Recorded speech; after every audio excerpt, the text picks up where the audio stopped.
Glória a Deus. Então agora eu quero trazer uma palavra para o seu coração.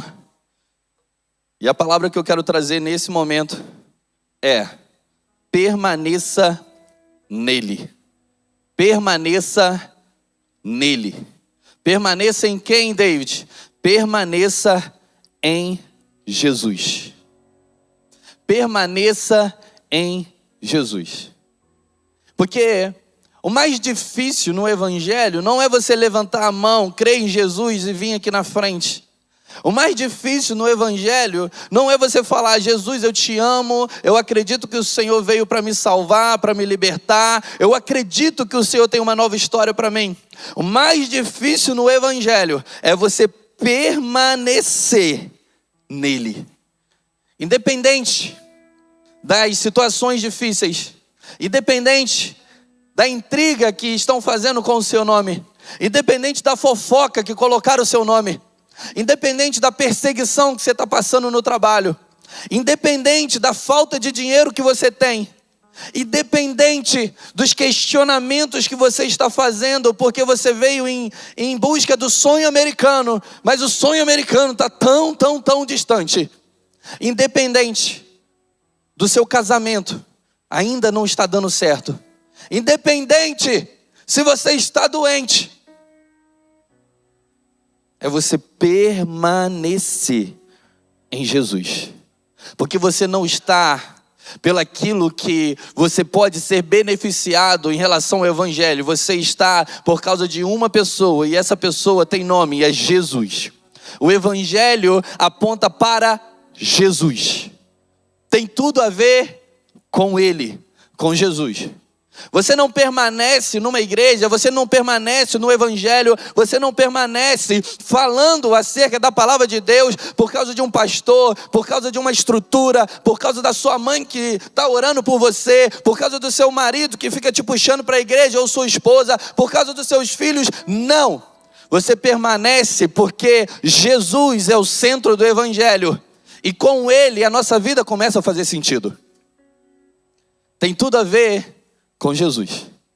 O evangelho não é, você lembra? Um copo d'água em cima da televisão. O evangelho não é um travesseiro ungido, um lenço ungido. O evangelho não tem a ver com essas coisas. O evangelho significa boas notícias, e a boa notícia é que Jesus veio ao mundo para salvar o mundo, para morrer no nosso lugar, mas ele não permaneceu na cruz do Calvário, ele ressuscitou, está vivo, e nós podemos nos relacionar com ele e receber a vida eterna, porque a vida eterna já começou para aqueles que entregaram a vida para Jesus, se batizaram e nasceram de novo.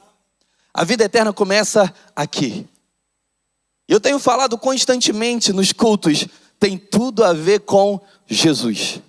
O Pai enviou o Filho para resgatar a humanidade para si. O Filho enviou o Espírito Santo, e o Espírito Santo, quando você vai conversar com ele, quando você vai ler a Bíblia, ele sempre vai apontar para uma pessoa: Jesus. Se você for bonzinho e você não tiver Jesus, I'm so sorry, você não vai para o céu. Porque bondade e religião não leva ninguém para o céu. O que leva para o céu é uma pessoa, e tem nome, e é Jesus. A Bíblia diz que só existe um intermediador entre Deus e os homens: Jesus Cristo, homem. Que você seja cada vez mais apaixonado por Jesus. Sabe, nós estamos em Jesus. A Bíblia chega a dizer que nós estamos assentados com ele nas regiões celestiais. Nós estamos nele, assentados com ele na região celestial. Ou seja, Jesus, ele está à destra do Pai, e nós estamos na mesma posição que ele. Nós estamos em Jesus.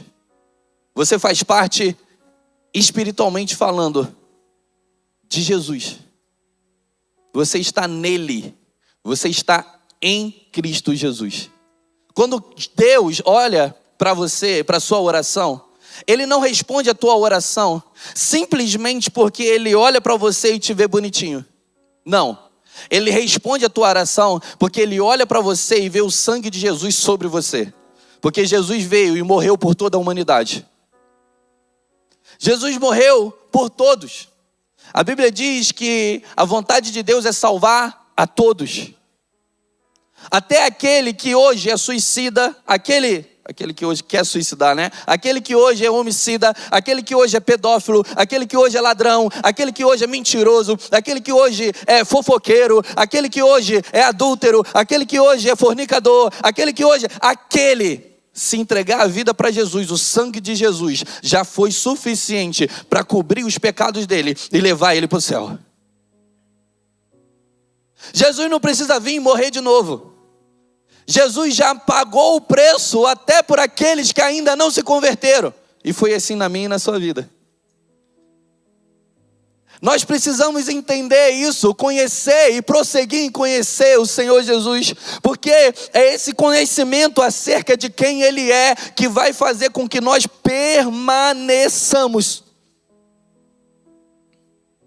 Olha o que a Bíblia diz.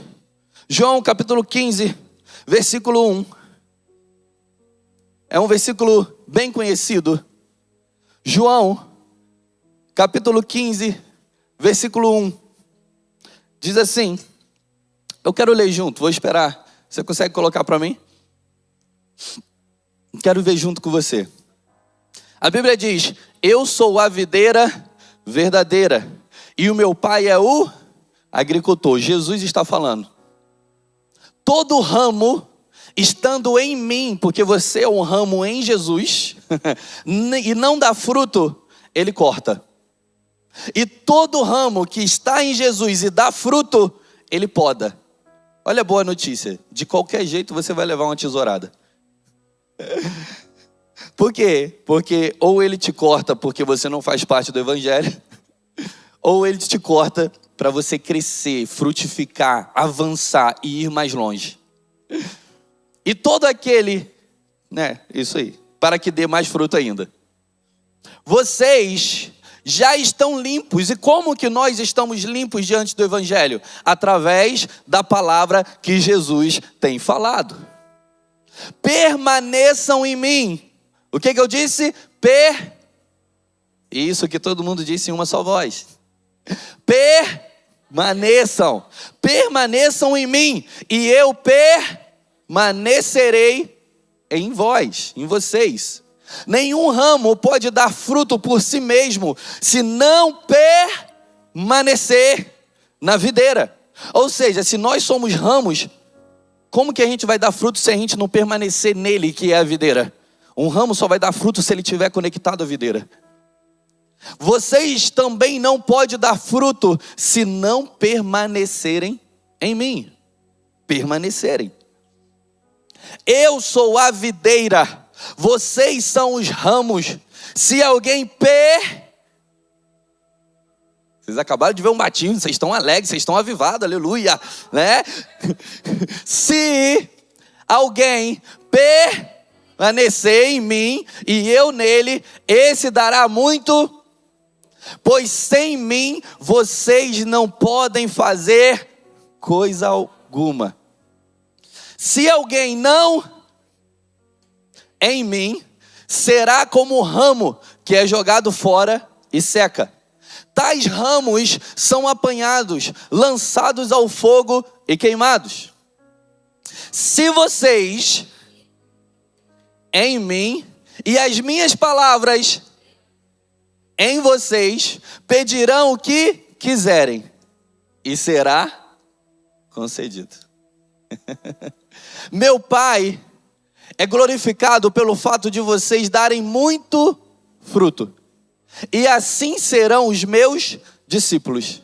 Por quê? Porque a validação de quem dá muito fruto é ser chamado de discípulo. Porque um verdadeiro discípulo dá fruto. Se a gente se chama de discípulo e não dá fruto, quer dizer que tem alguma coisa errada. Pode ser que eu não seja de fato discípulo e eu não esteja nele. Como o Pai me amou, assim eu os amei. Então, permaneçam no meu amor. Se vocês obedecerem aos meus mandamentos, permanecerão no meu amor. Assim como tenho obedecido aos mandamentos do meu Pai, e em seu amor, olha quantas vezes repete a palavra permaneço nesse texto. Olha quantas vezes. Passa. Tenho dito essas palavras para que a minha alegria esteja em vocês e a alegria de vocês seja completa. Porque muitas vezes nós não temos alegria completa. Sabe por quê? Porque a gente não permanece nele. Se você não permanece nele, você não tem alegria completa. Se você não permanece nele, aquilo que você pede não é concedido. Você lembra? A gente leu, aqueles que permanecem em mim vão pedir e os seus pedidos serão concedidos. O segredo do evangelho não é apenas você entrar no reino de Deus, mas é você permanecer. O segredo do seu casamento não é simplesmente você ir lá, assinar um papel e dizer votos bonitos ali no altar. É você permanecer.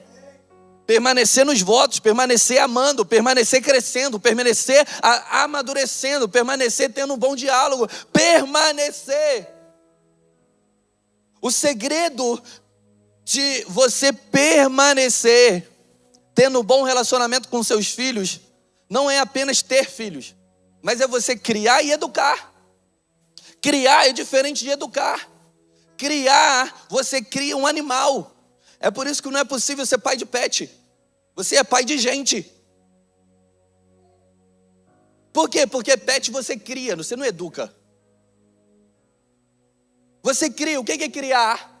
É você dar alimento, é você dar comida, é você dar moradia, é você cuidar dos médicos. Tinha mais um. É você dar vestimenta. Isso é criar. Aí eu crio meu filho e eu crio um animal. Mas educar é diferente. Educar exige muito mais. Exige tempo de qualidade. Exige ensinar, ler a palavra, exige aprender aquilo que eu não sei da escola, porque passou muito tempo eu aprender antes para depois ensinar ele. Exige eu proteger e ensinar sobre os princípios de proteção, de provisão. Exige eu mostrar para ele que presentes não são tão importantes quanto presença. Exige eu colocar limites nele e dizer assim, daqui se você passar, você está desagradando seu pai, você está desagradando sua mãe, você não está fazendo a vontade de Deus, isso é pecado, isso está errado. Educação exige muito mais do que apenas criação. Se você só cria, é muito difícil você permanecer tendo bom relacionamento com seu filho. O segredo de toda a nossa vida é permanecer. Quantas vezes você entrou em faculdade, entrou em cursos e nunca terminou? Porque você não permaneceu. Quantas vezes você entrou em relacionamento, terminou? Entrou em relacionamento, terminou? Porque você não permaneceu. Aí você sofreu, você tem feridas, você tem mágoas no seu coração. Quantas vezes você tentou abrir uma empresa e não deu certo? Você tentou abrir outra empresa e não deu certo. Porque o segredo não é só abrir, não é só ter ideia, é permanecer. Quem está entendendo, diga amém. Nós precisamos permanecer. Permanecer é o segredo. Sabe? Nós precisamos permanecer. E para nós permanecermos, nós precisamos entender quem nós somos nele. Quem nós somos em Jesus. Eu comecei a palavra dizendo que nós estamos em Jesus, lembra? Nós estamos em Jesus. Jesus está assentado, Efésios diz que Jesus, a carta aos Efésios, Jesus está à destra do Pai e nós estamos nele, assentado com ele nas regiões celestiais. E você vai ver vários versículos que fala que o cristão está em Jesus. Em Jesus está a sua verdadeira identidade. Deixa eu te dizer, sabe uma mulher grávida?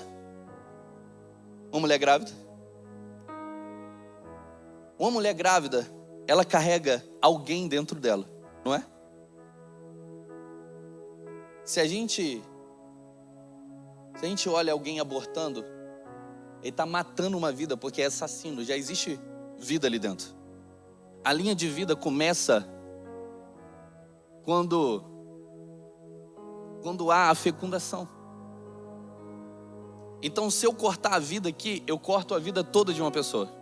Se eu cortar quando nasce, eu estou matando. Se eu cortar quando tiver 10 anos, eu estou matando. Se eu cortar quando tiver 20 anos, eu estou matando. Se eu cortar quando tiver 50 anos, eu estou matando. Então, se eu cortar quando tiver dentro do ventre, eu também estou matando. Por quê? Porque aquela vida, ela continua. Quando uma mulher está grávida, e imagine essa mulher sendo uma rainha. Se essa mulher está no trono, o filho ou filha, o bebê, também está no trono, assentado com ela no trono. A honra que essa mulher tem quando entra nos lugares é a mesma honra que o filho dela tem quando ela entra nos lugares. Os benefícios que essa mulher desfruta são os mesmos benefícios que aquele filho vai desfrutar. É só um exemplo para você entender que você está em Cristo Jesus. A autoridade que você desfruta como igreja é a autoridade que Jesus tem, porque Ele te diz: eu vos dou autoridade para pisar em serpentes e escorpiões. Aquilo que você desfruta como cristão é porque você está nele. Deixa eu te dizer, a Bíblia diz, Romanos capítulo 8, versículo 1. Nele você não está mais debaixo de condenação. Olha o que diz: agora, pois, já nenhuma condenação há para os que estão em Cristo Jesus.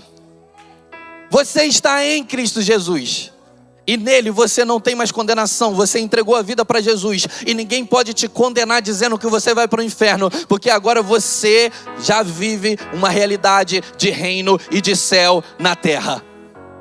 Se você não vive, é só você orar e trazer para se manifestar. Aleluia. Olha o que diz. Nele você é uma nova criatura. 2 Coríntios capítulo 5, versículo 17. E assim, se alguém está em Cristo Jesus, é nova criatura. As coisas velhas já passaram, eis que tudo se fez novo. Se você está em Cristo Jesus, as coisas velhas já passaram, porque você é uma nova criação, você nasceu de novo. Você nasceu de novo, então você agora faz parte de Jesus. Você está nele, ele diz: o ramo que está em mim. Assim como Jesus dizia: eu estou no Pai, o Pai está em mim, vocês estão em mim, agora eu estou em vocês. Então, a partir dessa realidade, você vive o Evangelho, acreditando que aquilo que Jesus quer, a vontade de Jesus, vai se manifestar na sua vida. Por quê? Por causa dele, você tem uma nova posição, você tem novos benefícios, você pode desfrutar da autoridade que ele dá para você. Por causa de Jesus. Olha o que diz. Nele você é justificado. 2 Coríntios 5, 21. Aquele que não conheceu o pecado, ele o fez pecado por nós, para que nele fôssemos feitos justiça de Deus. Você é justiça de Deus. Você foi justificado. Sabe por quê? Porque antes nós vivíamos uma vida de pecado, e a vida de pecado ia levar a gente para o inferno. Mas Jesus veio e pagou o preço. Ele nos justificou, ele nos fez justo. A Bíblia diz que o escrito de dívida que tinha contra nós foi cravado na cruz do Calvário. Sabe o que é isso? Na antiguidade não tinha computador. Na antiguidade não tinha essa tecnologia que a gente tinha. Então quem era prisioneiro porque estava devendo alguma coisa, ele era colocado numa cela e ele ficava naquela cela. E para definir quais eram os crimes, qual era o nome, qual era o tempo de cadeia, eles colocavam num papel. E esse papel tinha um nome, escrito de dívida. E eles colocavam nome, data de nascimento, né, sobrenome e tal, o crime que cometeu, o tempo que ia ficar e tal. E colocava do lado de fora da cela. A Bíblia diz que nós somos essas pessoas que estávamos dentro da cela. Porque nós pecamos. Todos pecaram em Adão e destituídos da glória de Deus estavam. Então Jesus veio pagar uma dívida que era nossa. Ele veio. Filipenses capítulo 2, versículo 5 vai dizer que ele desceu. Ele, mesmo sendo Deus, não teve como usurpação ser igual a Deus. Antes se esvaziou, assumindo forma humana e vindo como servo, a si mesmo se humilhou e pagou o preço de cruz, de morte de cruz. E teve um nome que está acima de todo nome, para que todos confessem que Ele é Jesus, que Ele é o nosso Salvador. Eu falei o versículo de cor, então assim, eu adaptei, tá? Mas você pode ler. A Bíblia diz que Ele pegou o escrito de dívida e Ele cravou na cruz do Calvário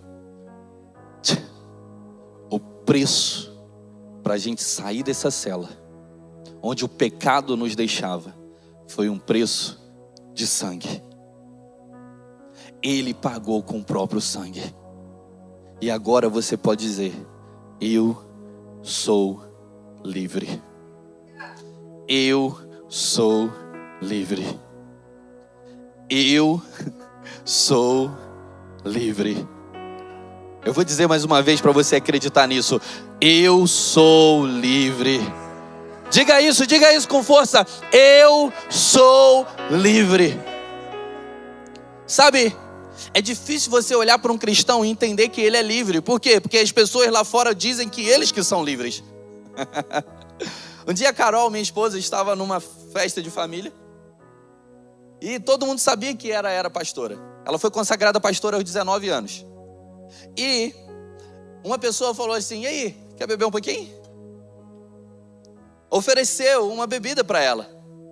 Aí ela falou assim: olha, se eu quiser beber, e pegou e falou assim: ó, se eu quiser beber, eu bebo, porque eu sou livre. Agora você não é. Aí ele falou: ah, você não é livre. Por quê? Porque você não pode beber. Eu falei assim: não, pelo contrário, eu sou livre. Porque se eu quiser beber, eu bebo, mas eu escolho não beber. Agora deixa eu te fazer uma pergunta. Se você quiser parar de beber, você vai parar? Aí ele falou: ah, não, né? Tem que ter uma piritinha. Tem que ter, todo final de semana, né? A gente tá ali. Aí ele falou: ó, tá vendo? Então eu sou livre e você é preso. Porque se você quiser sair, você não consegue. Você já pensou em ficar um mês sem beber? Não consigo. Realmente é muito difícil. Então quando eu falo que você é livre, porque você foi liberto de tudo aquilo que te prendia. Eu não estou falando que você não está, sabe, que não é possível você falhar. É possível você falhar, você é um ser humano. Mas a questão é, você decidiu não ser preso por nada a não ser Jesus. Eu me prendo a Jesus com cordas de amor. E nada fala mais forte na minha vida do que Ele. Por isso eu sou livre. Eu decido não me drogar. Eu decido não me embriagar. Eu decido não me prostituir. Eu decido viver a vida que Jesus quer para mim. Então eu sou livre. Ele me fez livre. Preso é quem ainda não conseguiu se libertar. é quem ainda está preso nos vícios sexuais, no vício de pornografia, no vício de bebida, no vício, sabe, tudo que é vício. Até no vício do café, meu irmãozinho. Você para de tomar café, você dá dor de cabeça? Deixa eu te dizer, Jesus te fez para você ser livre. Tá falando. O problema não é o café, você está percebendo? Você está percebendo? O problema não é o café. Beber café é pecado? Não! A questão toda é que existe algo que te prende. E se você ficar num ambiente que não tem café, você fica com dor de cabeça, fica estressado, quer bater em todo mundo. Você fala, não é possível, estou com dor de cabeça, eu quero dormir, eu quero fazer alguma coisa. Por quê? Porque o café te prende. Jesus te fez para ser livre daquilo que é pecado e daquilo que não é pecado, mas faz mal para você porque te prende. Você entende isso?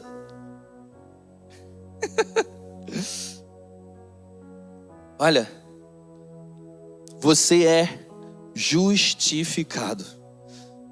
Eu li 2 Coríntios 5:21, aquele que não conheceu o pecado, ele o fez pecado por nós, para que nele fôssemos feitos justiça de Deus. Romanos capítulo 8, versículo 33, quem intentará acusação contra os escolhidos de Deus? É Deus quem os justifica. Deixa eu te dizer, não tem problema nenhum falar mal de mim. Pode falar. O problema é se o que estão falando é verdade. Não tem problema falar de você, meu irmão.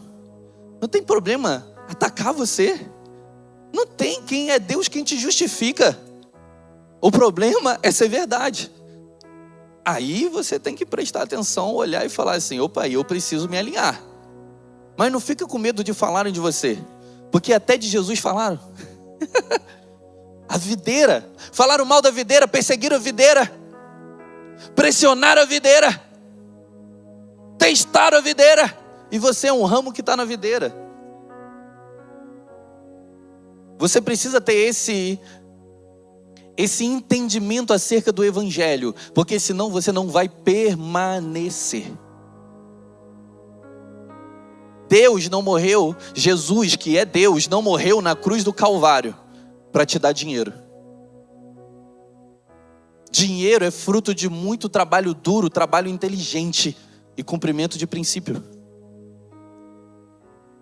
Senão, se você ficar pobre, as coisas não acontecer, as portas não abrir, a culpa é de Deus?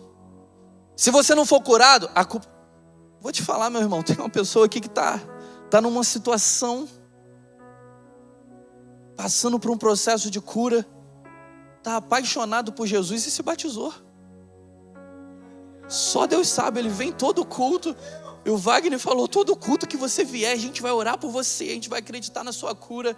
Quantas vezes ele já veio aqui na frente, eu abracei ele e falei assim, mano, eu oro por você como eu oro pelo meu irmão.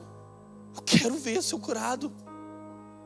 Mas ele não foi curado, faz o quê? Uns 2 meses, não sei, 3 meses. Ele não foi curado ainda, está no processo. E ainda assim, ele fez o curso para batismo e veio aqui e se batizou hoje.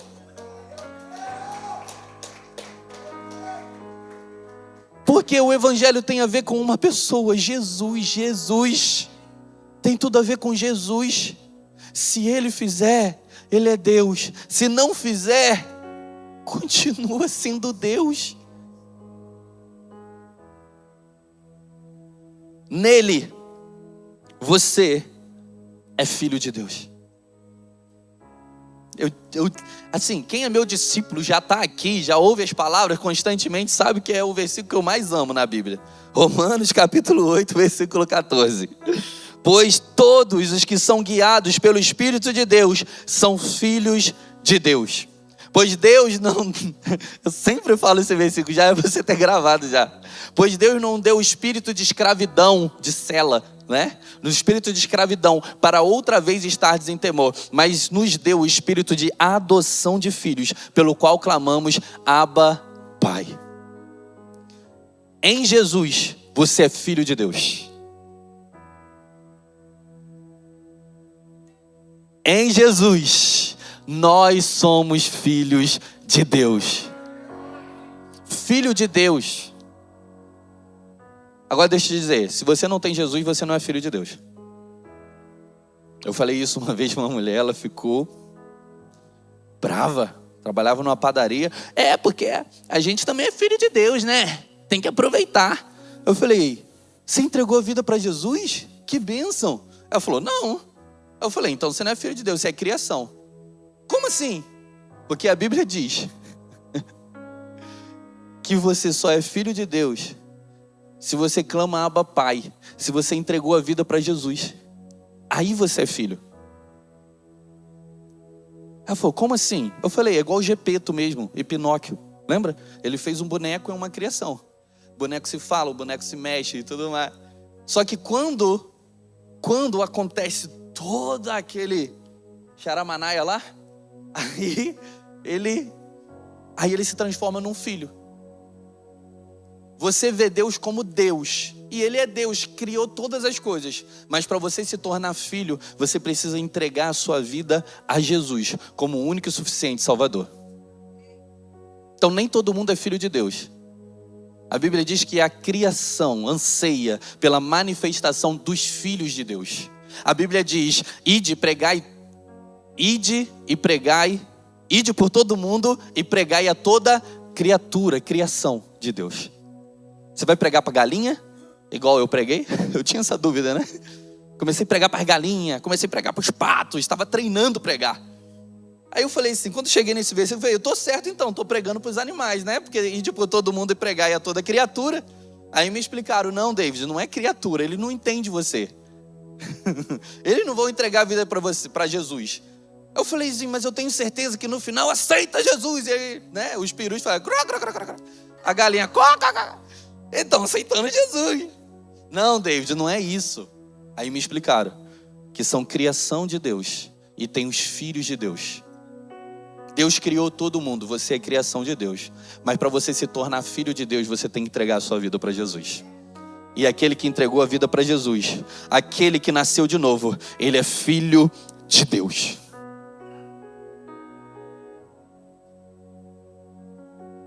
Nele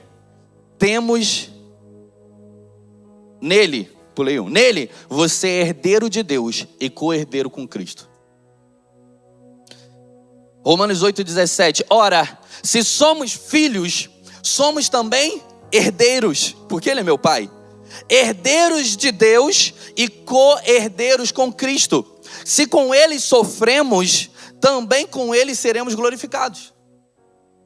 Se Ele é filho de Deus e Ele tem direito na herança, agora que eu me tornei filho de Deus, eu também tenho direito na herança. Então eu sou herdeiro de Deus, mas eu também tenho um co-herdeiro, eu sou co-herdeiro com Cristo. Então, tem muitas heranças no mundo espiritual que querem ser liberadas para você. Deus quer liberá-las para você. Só que, quando a gente entra no Evangelho e a gente não permanece, a gente não cresce, a gente não amadurece. E quem não amadurece não acessa a herança. Porque ninguém dá carro para um menino de 8 anos. Porque ninguém dá casamento para uma menina de 6 anos. Porque ninguém dá viagem internacional para alguém que tem 10 anos. Porque ninguém promove uma pessoa, dono de empresa, para liderar outras pessoas, para um menino que tem 12 anos. No mundo espiritual é assim, nós temos idades espirituais. Você nasceu de novo, então você é um bebê espiritual. Conforme você vai absorvendo a palavra, conforme você vai lendo a Bíblia, você vai estando nos cultos, no G6, conforme você vai orando, você vai fazer o seminário Carisma, você vai adquirindo estatura, crescendo espiritualmente. E quanto mais você cresce espiritualmente, mais maturidade você tem para poder acessar a herança que Deus tem para você.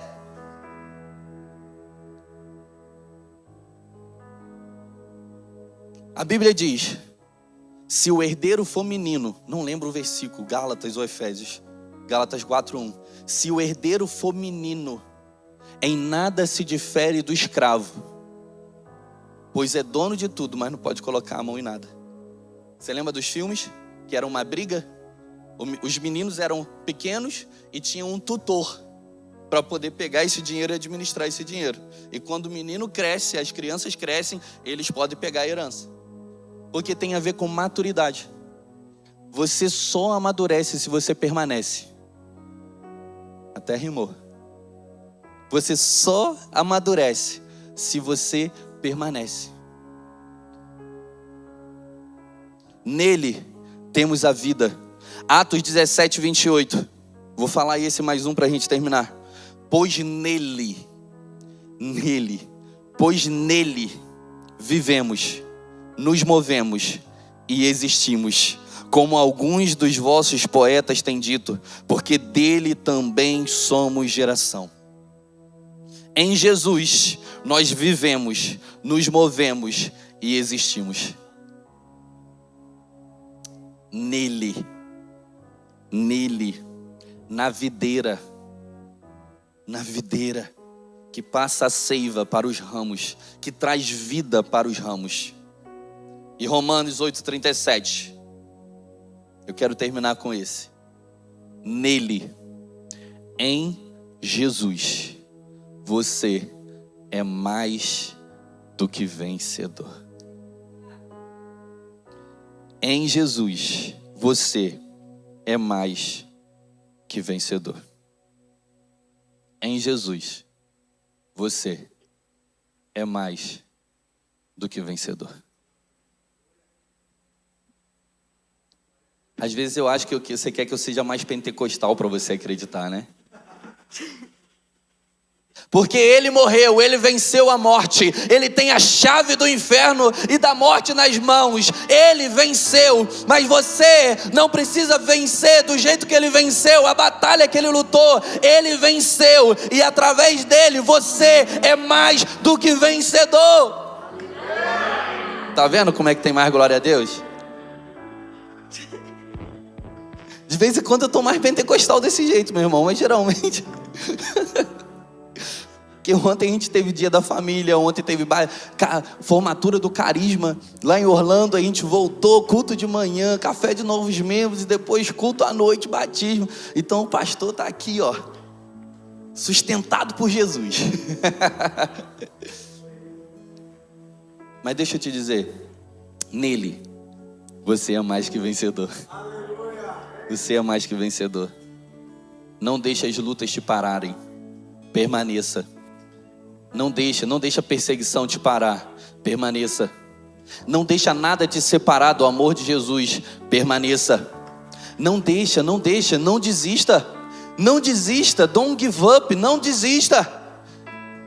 Ai, segura a onda, vai para cima, meu filho, vai para cima, permaneça. Leia mais a palavra, esteja mais nos cultos, mude seu ciclo de amizade, faça amizades cristãs, que tem pensamento cristão, que fala de Jesus, que fala de propósito, que fala de família. Faça novas amizades que tem a ver com o momento que você está vivendo. Sabe, não é abandonar, mas é ser influenciado por pessoas que vão te abençoar. Pessoas que vão falar de algo que você está vivendo agora. E o que você está vivendo agora é o Evangelho. O que você está vivendo agora é ser apaixonado por Jesus. O que você está vivendo agora é uma vida de fé, é uma caminhada de esperança, é uma caminhada onde as coisas velhas já passaram e tudo se fez novo. O que tiver que pedir perdão, peça perdão. O que tiver que deixar de pecado, lute para deixar esse pecado. Faça aconselhamento pastoral, se aconselhe com o seu líder, procure o terapeuta, faça alguma coisa para você permanecer. Agora eu estou mais pentecostal, agora você pode vir comigo. E eu quero ler com você. Mas eu quero ler com você em pé. Você pode se levantar nesse momento.